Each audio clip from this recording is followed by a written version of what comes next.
তো ভালো আছে না? আছে। কিন্তু যে কথা বলছিলাম, এই যে সন্ত্রাসী, এই যে দস্যুতা, আমাদের সমাজে ওইগুলো গড়ে উঠতেছে। এরা কারা? আমাদেরই ঘরের সন্তান, আমাদেরই আত্মীয় স্বজন, আমাদেরই ভাই বেরাদর। বড় সন্ত্রাস মানুষের সামনে খুব ভালো চেহারা থাকে, খুব ভদ্র থাকে, লালন পালন করে 20-30টা সন্ত্রাস, টাকা দিয়ে লালন পালন করে, মানুষের জায়গা জমিন দখল করে, মানুষকে মারপিট করে, জুলুম করে। এই ধরনের অন্যায় অত্যাচার সারা দেশে ছেয়ে গেছে।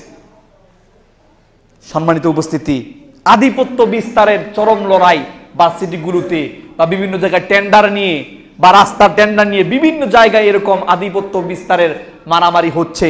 আল্লাহ সুবহানাহু ওয়া তাআলা সূরা মাইদার 33 নম্বর আয়াতে এদের শাস্তির ব্যাপারে বলছেন, ইন্নামা জাযাউল লাযিনা ইউহারিবুনাল্লাহা ওয়া রাসূলাহু, নিশ্চয়ই যারা আল্লাহ এবং তার রাসূলের সাথে যুদ্ধ করে।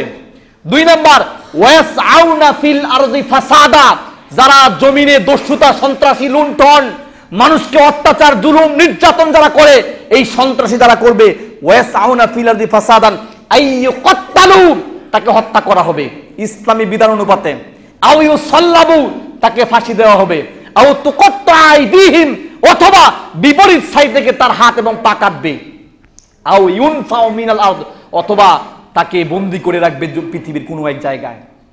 এই 4টা শাস্তি।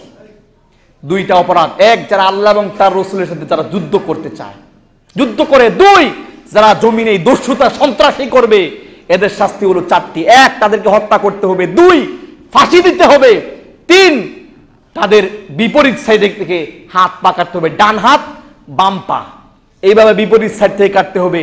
4 নাম্বার, তাদেরকে কোনো এক জায়গায়, অন্য কোনো জায়গায় বন্দী করে রাখতে হবে, অর্থাৎ জেল দিতে হবে। এই 4টা শাস্তি সূরা মাইদার 33 নম্বর আয়াতে এই সন্ত্রাসের প্রতিদান স্বরূপ আল্লাহ সুবহানাহু ওয়া তাআলা নির্ধারণ করে দিয়েছেন। যদি এগুলো থাকতো, অবশ্যই আমাদের দেশে সন্ত্রাস, জোর, জুলুম, মারামারি, কাটাকাটি, হানাহানি থাকতো না।